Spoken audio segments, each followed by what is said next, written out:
Qual é o sistema econômico da sua preferência? Eu trato desse tema já já. Reinaldo Caféu, soluções em gestão.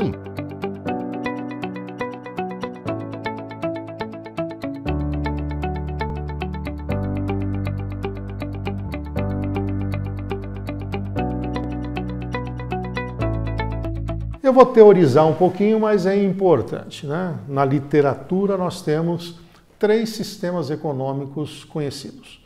Um sistema econômico capitalista, ou economia de mercado, ou socialista, ou um sistema econômico centralizador, e um sistema de economia mista, né? 100% de mercado capitalista, 100% socialista, sistema socialista, convivendo com o Estado intervindo na economia e com o setor privado, economia mista. Diria que uma boa parte, ou a maioria dos países que se colocam como capitalistas são mais de economia mista.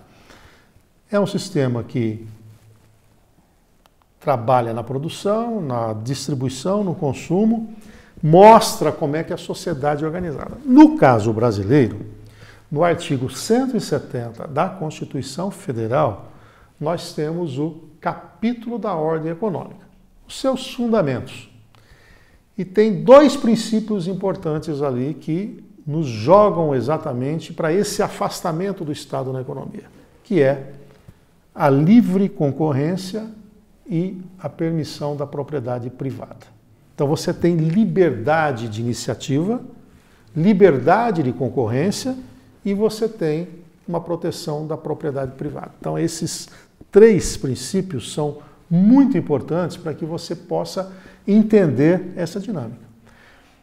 Quando a Constituição foi promulgada, no fim dos anos 80, ela é de 88, nos anos 90, nós tivemos o início do afastamento do Estado da economia.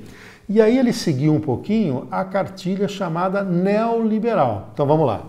Quem acredita na economia de mercado, portanto, da lei da regulação natural do mercado, é um liberal. O neoliberal é aquele que não tem os primórdios do liberalismo como foi concebido no início, mas ele tem um Estado regulador e não interventor. Não? Tivemos lá o consenso de Washington, no final dos anos 80, que indicou que países que quisessem efetivamente se dar bem teriam que ter uma postura mais neoliberal. Começou lá com a Margaret Thatcher no Reino Unido.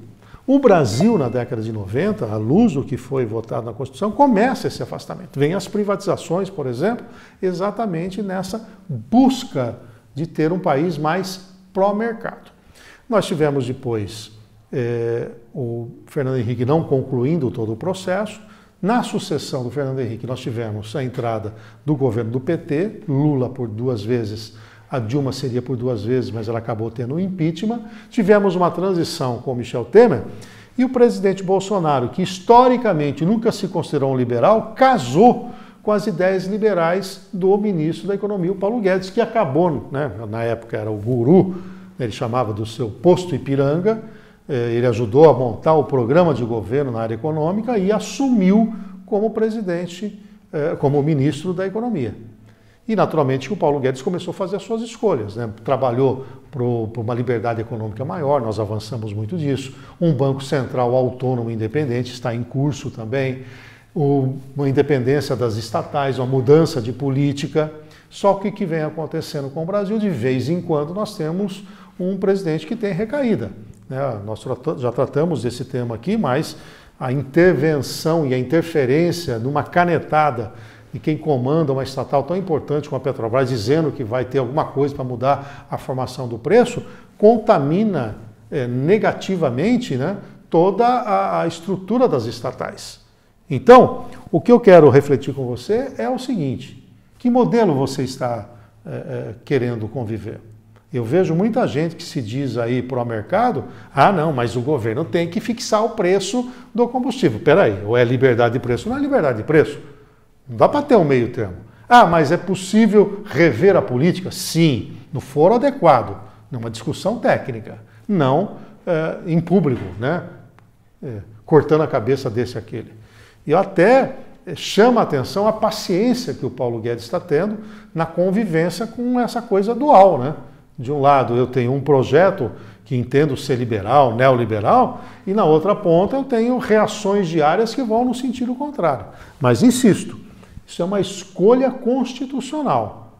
Nós, os constituintes e aqueles que governam o Brasil, juraram na Constituição, que iriam cumprir a Constituição, lá coloca claramente o afastamento do Estado da economia. Tanto que nos artigos seguintes da lei da capítulo da ordem econômica, vem lá o afastamento do Estado. Somente quando forem atividades imperativas à segurança nacional e de interesse coletivo que o Estado deveria ter algum tipo de negócio, algum tipo de empresa. Por exemplo, ter o Instituto para confecção, produzir vacina, muito bem-vindo. Pode o Estado colocar. Agora, tem empresas na sua mão? Aí não. Então, por isso que a gente tem que também retomar o processo de privatização. Está vendo como isso, uma coisa leva a outra? Você tem, de um lado, um olhar, uma perspectiva em que você quer ser transparente e dizer, olha, eu vou caminhar de uma maneira mais pró-mercado, mais liberal, mas no meio do caminho você passa a ter algumas recaídas. Aí não dá para você conviver com as duas coisas. Isso gera incerteza, isso gera insegurança.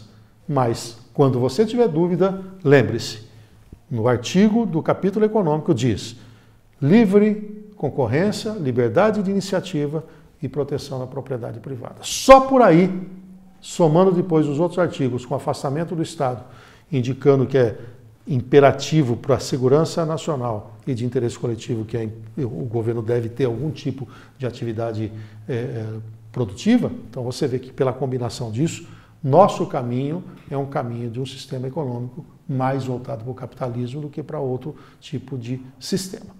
E lembrando que também que não é só a questão econômica, por trás do arranjo do sistema econômico vem as instituições constituídas, os poderes e tudo isso faz parte de um sistema econômico mais amplo. Em específico, a economia tem a liberdade de iniciativa, a liberdade de concorrência e a proteção da propriedade privada. Espero ter despertado para você para esse tema e que você se aprofunde para a gente entender de onde estamos e onde a gente pode chegar. É isso. Aproveite que você está aqui no meu canal, faça a assinatura, é o jogo rápido. E também se você precisa de uma solução da Fundação Dom Cabral, mantenha contato comigo, contato@reinaldocafil.com.br. Até o próximo.